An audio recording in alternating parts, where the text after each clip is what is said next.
আসসালামু আলাইকুম। আজকে আমি ক্লাস নিব ক্যালকুলাস 2 অনার্স দ্বিতীয় বর্ষ। চ্যাপ্টার হচ্ছে 3 কতিপয় চলকের ফাংশন। যে এক্সাম্পল 12, ঠিক আছে। যদি F of x Y is equal to X minus Y by X plus Y হয়, তবে দেখাও যে limit x tends to zero limit Y tends to zero F of x Y not equal limit Y tends to zero limit x tends to zero F of x Y.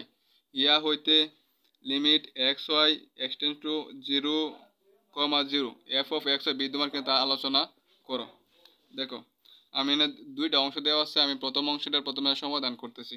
দেখো, প্রথম অংশে কি দেওয়া আছে? Limit x tends to zero limit Y tends to zero F of x Y. এখানে দেখো পাশাপাশি যদি লিমিট থাকে ওইটারে বলে পুনরাবৃত্তিক লিমিট। দেখো, এই যে এখানে যা আছে লিমিট এতটুকু লিখছি, ঠিক আছে। এবং এফ অফ এক্স ওয়াই এর মান দেওয়া আছে কত? X minus Y by X plus Y. শুধু এটা মানটা বসাইছি, ঠিক আছে। পুনরাবৃত্তি লিমিটের ক্ষেত্রে এইদিকে যে থাকবো ওয়াই এর মানটা আমরা কি করবো? বসাবো। এখানে যদি এক্স থাকতো তাহলে এক্স এর মান বসাইতাম, ঠিক আছে। এই যে পুনরাবৃত্তি লিমিটের ক্ষেত্রে এখানে যা থাকবো সেখানে লিমিটটা বসাবো। আচ্ছা দেখো, তাহলে এটা কি করবো? ঠিক থাকবো, limit x tends to zero, ঠিক আছে। আর এখানে কি করছি? ওয়াই এর জায়গা কত বসাইছি? জিরো বসাইছি। এক্স এক্স প্লাস ওয়াই এর জায়গা কত বসাইছি? জিরো। আচ্ছা, তারপর দেখো এক্স এর এক্স দ্বারা যদি ভাগ করি তাহলে কত হবে? 1। তাহলে এখানে উত্তর পাইতেছি আমরা কত? 1। আচ্ছা দেখো, আবার দেওয়া আছে কত? যে এটা দ্বিতীয় অংশটা দেখো, এটা লিখছি কত? Limit Y tends to zero limit x tends to zero F of x Y. দেখো, শুধু এখানে এফ অফ এক্স ওয়াই এর মানটা কি এখানে কি বসাইছি? উপরে দেওয়া আছে যেটা, ঠিক আছে। এখন আমরা কি বলছিলাম? এদিকে যেটা থাকবো এখানে এক্স এর কি লিমিট আমরা কি বসাবো। তাহলে এখানে limit Y tends to zero দেওয়া আছে, এটা ঠিক থাকবে। আর এখানে এক্স এর মানগুলো কি করবো? আমরা বসাই দিব। দেখো, এক্স কত? জিরো মাইনাস ওয়াই, এক্স কত? জিরো প্লাস কত? ওয়াই, ঠিক আছে। তারপর হচ্ছে limit Y tends to zero minus এনে থাকতেছে কত? মাইনাস ওয়াই, নিচে থাকতেছে কত? ওয়াই। ওয়াই এর ওয়াইতে ভাগ করলে কত পাবো? Minus one. মাইনাস ওয়ান, তাহলে উত্তর কত পাইছি? Minus one. দেখো, প্রথমটা পাইছি কত? ওয়ান, নিচেটা পাইছি কত? Minus one. তাহলে কি মিলে নাই? দুইটার মান কি ভিন্ন। সুতরাং limit x tends to zero y tends to limit Y tends to zero F of x Y not equal এত, ঠিক আছে। এবং দ্বিতীয় অংশে কি করছিল? যে limit x y tends to zero zero এত এফ অফ এক্স ওয়াই বিদ্যমান কিনা আলোচনা করতে হইব। আচ্ছা দেখো, যেহেতু এখানে দুইটা মান কি মিলে নাই, এক নাই, ভিন্ন রকম মান, তাহলে কি করবো? বিদ্যমান থাকবে না। যদি মানটা যদি একই হইতো, এখানে এক এখানে এক, অথবা এখানে চার এখানে চার হইতো, দুইটার মান যদি একই হইতো তাহলে কি বিদ্যমান থাকতো। যেহেতু আমরা দুইটা মান পুনরাবৃত্তি লিমিট করার সময় যখন দুইটা মান আমরা ভিন্ন রকম পাইছি, তাহলে কি লিমিট কি নাই? বিদ্যমান নাই।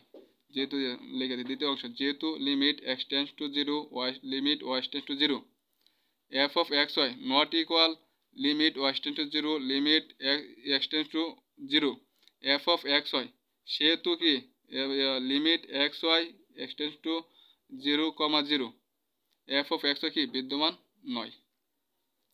আচ্ছা, আমি আরেকটা অঙ্ক করাবো। এটা হচ্ছে এক্সাম্পল 12 ছিল। আমি আরেকটা ম্যাথ করাবো 14। আচ্ছা, কি বলছে? প্রমাণ করতে হবে যে f of x Y is equal to x y by x square plus y square ফাংশনের জিরো জিরো বিন্দুতে পুনরাবৃত্তি লিমিট বিদ্যমান, কিন্তু যুগপৎ লিমিট কি বিদ্যমান নাই, ঠিক আছে। আচ্ছা, আমরা পুনরাবৃত্তি লিমিট কীভাবে করছিলাম? পাশাপাশি লিমিট থাকবো, ঠিক না? পাশাপাশি লিমিট দেওয়া লিখছি, ঠিক আছে। F of x y, f of x এর মান কি আছিল? দেখো, এফ অফ এক্স এর মানের জায়গা কি করছি? এক্স মানটা কি আমরা বসাই দিছি, ঠিক আছে। আচ্ছা, আরেকটা কথা বলছিলাম যে এদিকে যে মানটা থাকবো ওয়াই, অথবা এক্স যাই থাকবো, ওয়াই আছে, তাই কি ওয়াই এর মান বসাবো, ঠিক আছে। লিমিট ওয়াই এর মান কি বসাবো। তাহলে এটা কি আমার স্থির থাকবে। এখানে আছে কত? Limit x tends to zero y এর জায়গা কত বসাবো? জিরো। এক্স গুণ ওয়াই এর জায়গা কত? জিরো। নিচে কত? এক্স স্কোয়ার প্লাস ওয়াই এর জায়গা কত বসাবো? জিরো। তো উপরে যদি শূন্য থাকে, জিরো থাকে, তাহলে পুরো মানটা কি হয়ে যায়? জিরো হয়ে যায়। আবার দেখো, limit Y tends to zero limit x tends to zero F of x y, শুধু এফ অফ এক্স এর জায়গায় কি মান বসাইছি, কি বলছিলাম এখানে যা থাকবো এখানে কি আছে এক্স টেন্ডস টু জিরো, এখানে এক্স এর জায়গায় কি বসাবো, এই জায়গায় এক্স এর মান কত বসাইবো, জিরো বসিয়ে দিব। তাহলে যেহেতু এক্স এর মান বসাবো তাহলে কি করব, ওয়াইটা কি করব স্থির থাকবো, limit y tends to zero. আচ্ছা এক্স এর মান কত জিরো, এই যে এক্স এর জায়গায় তো জিরো গুণ ওয়াই, এক্স এর জায়গায় কত বসাবো জিরো স্কোয়ার যোগ কত ওয়াই স্কোয়ার, তাহলে উপরে যে শূন্য দেয়া ওয়াই এর গুণ করলে কত হবে জিরো, উপরে জিরো থাকলে পুরোটাই কি হয়ে যায় জিরো হয়ে যায়। তাহলে কি যেহেতু যে ডান পক্ষ সমান বাম পক্ষ কি হয়েছে জিরো হয়েছে, সুতরাং প্রদত্ত ফাংশন জিরো জিরো বিন্দুতে এফ এক্স ওয়াই এর জিরো জিরো বিন্দুতে কী বলবো পুনরাবৃত্তিক লিমিট কী থাকবে বিদ্যমান থাকবে। এখানে যে মানগুলো একই যদি না হইতো তাহলে কি হইতো না, লিমিট বিদ্যমান কি থাকতো না। ঠিক আছে। আচ্ছা এখন হচ্ছে যুগপৎ লিমিট বিদ্যমান নাই, এটা আমাকে নির্ণয় করতে হবে যুগপৎ লিমিট বিদ্যমান আছে কি না। আচ্ছা যুগপৎ লিমিট নির্ণয় করার ক্ষেত্রে তোমার দেখতে হবে যে ফাংশনটা যা আছে এক্স হয়, এখানে তো এটা মাত্রা কিন্তু দেখো সমমাত্রিক, এক্স এর মাত্রা এক, ওয়াই এর মাত্রা কত এক, এক আর এক দুই, এখানেও কিন্তু দুই এখানে দুই, সমমাত্রিক তাই আমরা ধরে নিব কত ওয়াই ইজ কত এম এক্স, সমমাত্রিক তাই ধরে নিব কত ওয়াই ইজ তো এম এক্স। সমমাত্রিক যুগপৎ লিমিটে limit x comma x tends zero zero F of x y, শুধু এফ অফ এক্স ওয়াই জায়গা কী করছি এই মানটা কী করছি আমরা বসায়া দিছি। আচ্ছা তারপর দেখো অফিসটা যে লাইনটা ছিল ওই লাইনটা এখানে বোঝানোর সুবিধার্থে ওইভাবেই লিখছি। ঠিক আছে। আচ্ছা তারপর তো limit x tends to zero, আমি এখানে ওয়াই এর মানটা বসাই দেবো দেখিয়া ওয়াইটা লিখি না, ঠিক আছে, শুধু এক্স এটা রাখছি। তাহলে ওয়াই কত পাইছিলাম, ওই দিকে গেলে সমমাত্রিক তাই ওয়াই ইজ কত এম এক্স, আর নিচে আছে এক্স স্কোয়ার প্লাস ওয়াই কত এম এক্স এর হোল স্কোয়ার। তারপর দেখো এক্স আর এক্স গুণ করলে কত এক্স স্কোয়ার এম, নিচে হয়েছে গা এক্স স্কোয়ার প্লাস এদিকে এম স্কোয়ার এক্স স্কোয়ার, এটার হোল স্কোয়ার আছে তাই হচ্ছে m square plus x square, উপরে আছে কত এম এক্স স্কোয়ার, এই দুইটাতে কি এক্স কমন যাইতেছে, এক্স কমন লাগতেছে ওয়ান প্লাস এম স্কোয়ার। ঠিক আছে, উপরে এক্স আর নিচের এক্সই বাদ যাবে, তাহলে উপরে থাকতেছে কত m by one plus m square.